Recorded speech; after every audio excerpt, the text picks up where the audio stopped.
তো আজকে আমরা দেখব যে কিভাবে আমরা যেই ভ্যালুটা নিয়েছিলাম এখানে স্টোরের ভিতরে সেইটা আমাদের কম্পোনেন্ট যদি থাকে সেখানে কিভাবে অ্যাক্সেস করতে পারি।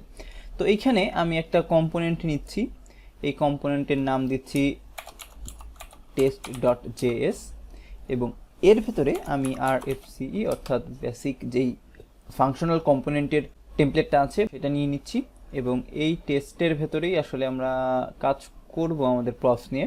তো শুরুতে আমরা যেটা করব, আমাদের রিয়াক্ট রিডাক্স থেকে একটা মেথড বা ফাংশন নিয়ে আসা লাগবে। কারণ কি? কারণ রিয়াক্টের সাথে আমরা কিন্তু এখন রিডাক্সের কানেকশন ঘটাবো, তাই না? তো আমরা এখান থেকে ইম্পোর্ট করব। এখন কাকে ইম্পোর্ট করব? আমাদের রিয়াক্ট রিডাক্স থেকে আমাদের একটা ফাংশন দেয় যেটার নাম হলো কানেক্ট। এই ফাংশনটা নিয়ে আসবো এবং এইখানে ফ্রম দিচ্ছি আমি রিয়াক্ট রিডাক্স। তো এই কানেক্টটা চলে আসলো এবং এই কানেক্টটা আসলে ইউজ করা লাগবে কোথায়? কানেক্টটা ইউজ করা লাগবে আমাদের এই যে এক্সপোর্ট ডিফল্ট করলাম না এখানে, অর্থাৎ ডিফল্টের সময় আমরা এখানটাকে কানেক্ট করে নিব। কানেক্ট করে তারপরে ও যেই মেথডটা রিটার্ন করবে সেইখানে একটা চাইল্ড কম্পোনেন্ট হিসেবে বা চাইল্ড প্রপস হিসেবে এই টেস্টটাকে আমরা সেট করছি। তো এই যে কানেক্ট করব, কানেক্টের আগে আমাদের এখানে একটা ফাংশন দেওয়া লাগবে বা একটা অবজেক্ট রিটার্ন করে এরকম কিছু দেওয়া লাগবে। তো সেই জন্য আমরা একটা ফাংশন লিখব, যে ফাংশনের কাজ হবে একটা অবজেক্ট রিটার্ন করা, যে অবজেক্টটা আসলে হবে আমাদের স্টেটটা। তো এইখানে আমরা ফাংশনের নাম দিয়ে দিই ফাংশন, এবং ফাংশন আমরা এই টাইপের ফাংশনগুলো বেশিরভাগই লিখি ম্যাপ দিয়ে শুরু করি। ম্যাপ দিয়ে আমরা দিতে পারি ম্যাপ স্টেট দেওয়ার পরে এই ফাংশন থেকে আমরা শুধুমাত্র রিটার্ন করে দেব একটা অবজেক্ট, যার ভেতরে আমরা কি নিব, আমরা যেই ভ্যালুটা এখানে লিখেছিলাম রিডিউসারে, এই যে ভ্যালু, এই ভ্যালুটাই কিন্তু পাঠাবো, এই ভ্যালুটা এখানে পাঠিয়ে দেব। তো এখানে যে ভ্যালুটা পাঠাবো সেই ভ্যালুটা পাবো কোথায়? এই ভ্যালুটা আসলে এখানে আমাদের রিসিভ করতে হবে প্রপসের ভেতরে, যেটা হচ্ছে একটা স্টেট বা প্যারামিটারের ভিতরে বলতে পারি।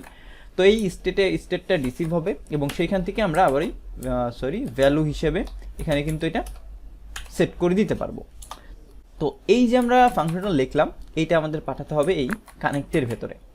এর ফলে যেটা হবে, এই স্টেটটা এখানে অ্যাভেলেবল হয়ে যাবে। এখন এই স্টেটটা যে অ্যাভেলেবল হইলো, এটা কিভাবে পাবো? এই স্টেট থেকে যেটা রিটার্ন করছে সেটা আসলে এই যে টেস্ট আমাদের ফাংশনাল কম্পোনেন্ট ছিল ওর প্রপসে রিসিভ হবে। তো ওর প্রপসে রিসিভ করার জন্য আমরা এখানে প্রপসটা রিসিভ করি, তো আমাদের কাছে কিন্তু চলে আসলো। তো h1 ট্যাগের ভিতরে আমরা যেটা করব, এখানে শুধুমাত্র আমাদের প্রপস ডট ভ্যালু যদি লিখি, আমি যে ভ্যালুটা আমরা সেট করেছিলাম সেটা সিম্পলি এখানে চলে আসলো। এখন যদি আমি app.js এ যাই এবং এইখানে লার্ন রিয়াক্টের নিচে আমি একটা কম্পোনেন্ট নিব, তার আগে কম্পোনেন্টটা আসলে ইম্পোর্ট করে নিই। ইম্পোর্ট টেস্ট ফ্রম কম্পোনেন্টসের থেকে টেস্ট, এই টেস্টটাকে আমরা এখানে সিম্পলি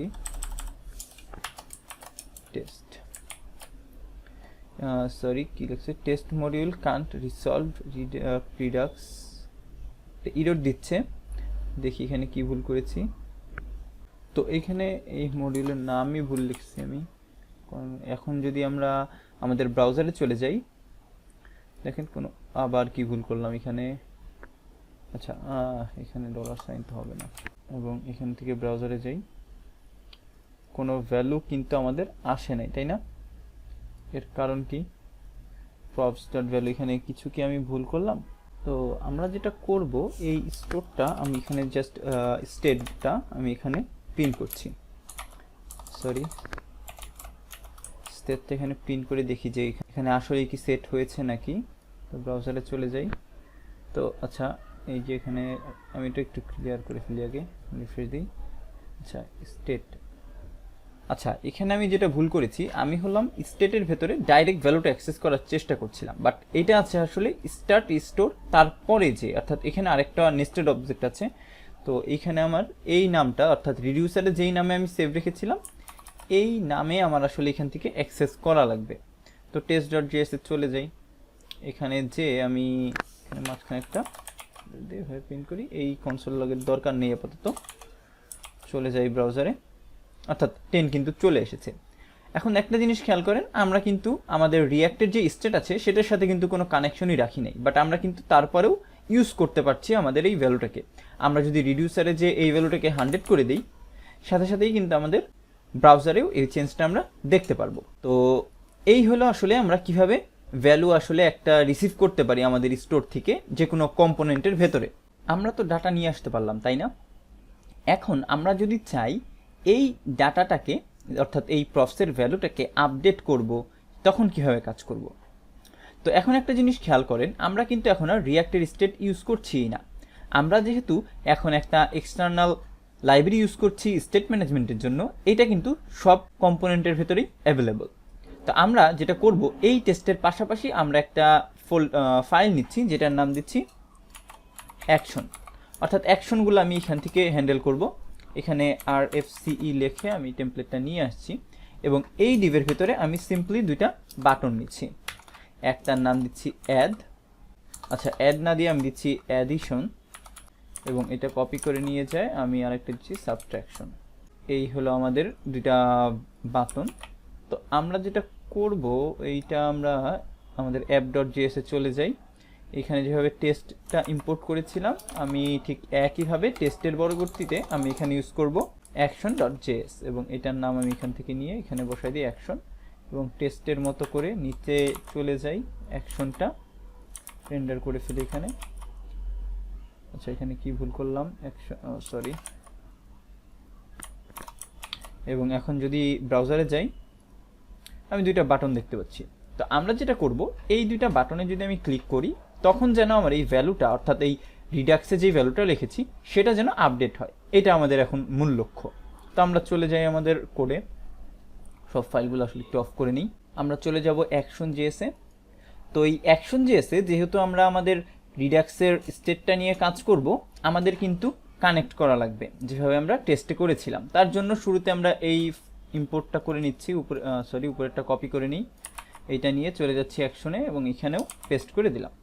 ঠিক একইভাবে এই কানেক্টটা আমাদের ইউজ করা লাগবে কোথায়? এই যে অ্যাকশনটা আছে না, এই অ্যাকশনের আগে, যেভাবে আমরা প্রিভিয়াসলি কাজ করেছিলাম অ্যাকশনের আগে, এবং এটাকে আমরা প্যারামিটার হিসেবে এখানে পাঠিয়ে দেব। সেকেন্ড প্যারামিটার হিসেবে পাঠিয়ে দিচ্ছি। এবং আমরা যেভাবে টেস্টের সময় এখানে একটা ফাংশন পাঠিয়েছিলাম, এখানেও কিন্তু ফাংশন পাঠাতে হবে এই অ্যাকশনের ভেতরে। তো এখানে কি ফাংশন পাঠাবো? এখানে কিন্তু আসলে আমরা ডাটাটাকে আপডেট করছি, তাই না? তো ডাটাকে যেহেতু আপডেট করতে যাব, তার জন্য আমাদের ফাংশনের নামটা কীরকম লেখা লাগবে? আমরা ম্যাপ তো অল টাইম লিখে রাখবো, কারণ এটা হলো ট্রেডিশনাল একটা ওয়ে। ম্যাপ লেখার পরে আমরা যেহেতু ডাটা আপডেট করছি, এটার নাম দিচ্ছি ডিসপ্যাচ, এবং এই ডিসপ্যাচটা ঠিক একইভাবে একটা ডিসপ্যাচ রিসিভ করবে এবং তার উপরে আমরা কাজ করব। তো এটা সিম্পলি আবার একটা অবজেক্ট রিটার্ন করে দিবে, যার ভেতরে আমরা দুইটা ফাংশন ইমপ্লিমেন্ট করতে পারি। যে অ্যাডের জন্য অ্যাড ক্লিক করে যদি আমরা একটা অ্যারো ফাংশন ডিফাইন করে দিই, এবং তার ভেতরে কি করব আমরা? ডিসপ্যাচ। এই যে ডিসপ্যাচটা করব, ডিসপ্যাচের ভেতরে আমরা কিন্তু প্রিভিয়াসলি বলে দিয়েছিলাম যে অবজেক্ট আকারে একটা প্রপার্টি কিন্তু পাঠাতে হবে, আশা করি আপনাদের মনে আছে, সেটা হচ্ছে টাইপ। এই টাইপের ভেতরে আমরা বলে দেব যে আমাদের টাইপটা কি ডিসপ্যাচের। তো এখানে আমরা যেহেতু অ্যাড করছি, টাইপটা দিলাম অ্যাড, এবং এটাই আমি কপি করে নিয়ে নিচে পরবর্তীতে এখানে নেস্টেড এলিমেন্টের মতো করে এখানে আবার এখানে অ্যাডের জায়গায় আমি ইউজ করব সাব, এটাই আমি এইখানে পাঠিয়ে দিচ্ছি ডিসপ্যাচে সাব। তো এই যে আমি দুইটা মেথড লিখলাম, এই দুটাকে কোথা থেকে কল করব? অবশ্যই বাটনে যখন অন ক্লিক হবে, অন ক্লিক মেথড যেটা আছে, অন ক্লিক, তার ওপরে ভিত্তি করে কিন্তু আমি আসলে এই দুইটাকে কল করছি, তাই না? তো এইখানে আমরা অ্যারো ফাংশন করে ডাইরেক্ট প্রপস ডট করে ইউজ করব। তো এখন আমরা প্রপসটা রিসিভ করিনি, এটা পরে করছি। তো আচ্ছা, দিস ডট প্রপস না, শুধু প্রপস ডট দিয়ে আমরা এখানে অ্যাড, অর্থাৎ অ্যাড যেটা আমরা নিচে ইমপ্লিমেন্ট করলাম সেটাকেই কল করছি। তো এই প্রপসটা আমাদের এখানে রিসিভ করা লাগবে। এই অন ক্লিক পুরাটা আমি আবার কপি করে নিচ্ছি। সাবট্রাক্টের জন্য এখানে আমি এটা পেস্ট করে দিলাম, বাট অ্যাডের জায়গায় কল করব সাব। এই হয়ে গেল আসলে আমাদের এই ফাইলের কাজ। বাট আমরা একটা জিনিস এখন দেখব, যেটা আমরা চলে যাব রিডিউসারে কিন্তু এই টাইপ নিয়ে আমরা এখনো কাজ করিনি, যেটা আমাদের অ্যাকশন থেকে আসবে। এই কাজটা আমরা এখানে করে ফেলি। কি করব আমরা? এখানে সিম্পলি আমরা চেক করব অ্যাকশন ডট টাইপ যেটা হবে আমাদের, সেই টাইপটা যদি হয় অ্যাড, তাহলে আমরা একটা কাজ করব বা একটা আপডেট করব আমাদের স্টেটটার উপরে, তার উপরে আসলে বেস করেই কিন্তু আমরা চেঞ্জ করে দেব আমাদের অবজেক্টটা, তাই না? তো এখন আমরা কি করতে পারি দেখেন, এখান থেকে রিটার্ন করে দেব। আমরা যেহেতু এই ভ্যালুটা রিটার্ন করব, এই ভ্যালুটাই আমরা লিখছি এখানে ভ্যালু, এবং এই ভ্যালুটায় কারেন্ট যে স্টেট আছে আমার, অর্থাৎ স্টেট ডট দিয়ে যদি আমি ভ্যালু লিখি, এই ভ্যালুটা আনবো, এবং যেহেতু অ্যাড করছি আমি একটা +1 দিয়ে দেব। এই হয়ে গেল আমাদের অ্যাকশনের এটার কাজ। তো এইখানে আমি এলসিফে চলে যাই। আমি এলসিফে চেক করব কি অ্যাকশন ডট টাইপ যদি হয়, সেখানে যদি আমাদের ইকুয়াল টু হয় সাব, তখন আমাদের ঠিক একইভাবে রিটার্ন করা লাগবে একটা ভ্যালু,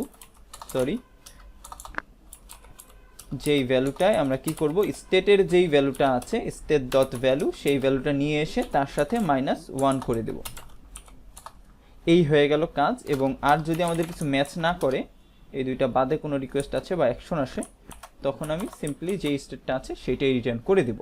তো এই হয়ে গেল আসলে আমাদের রিডিউসারেরও কাজ। এটা সেভ দিয়ে যদি ব্রাউজারে চলে যাই, এবং আমি এটা একটু ক্লিন করে ফেলি, এটার দরকার নাই, অ্যাডিশনে ক্লিক করি, ইরোড দিয়ে দিয়েছে props dot as is not a function. তো যাই করে যাই, কি ভুল করলাম, অ্যাকশনে যাই, রিডিউসার অ্যাকশনে চলে যাই, এখানে props ডট অ্যাডটা আমরা রিটার্নের ভেতরে নর্মালি যেভাবে কল করেছিলাম প্রপস, আচ্ছা এখানে আমরা এই যে ম্যাপটা আসলে সেন্ডই করি নেই, ম্যাপটা আমি এখানে সেন্ড করতে হবে অবশ্যই। ম্যাপটা সেন্ড করার পরে চলে যাচ্ছি ব্রাউজারে, এখানে রিফ্রেশ দিয়ে দিই, ইরোডটা নাই, আবার ক্লিক করি অ্যাডিশন, আবার ইরোড চলে আসছে, dispatch is not a function.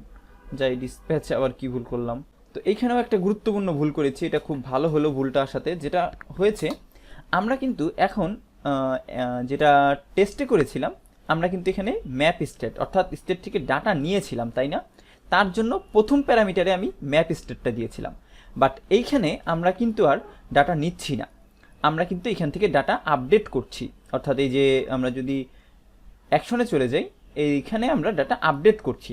তার মানে এই আপডেটের প্যারামিটারটা হচ্ছে কানেক্টের ভিতরে সেকেন্ড প্যারামিটার। তো সেকেন্ড প্যারামিটার হওয়ার কারণে আমাদের শুরুতে একটা প্যারামিটার পাঠাতে হবে। তো এইখানে যেহেতু আমাদের রিসিভ করার কিছু নাই, তার জন্য আমরা নাল দিয়ে দিই।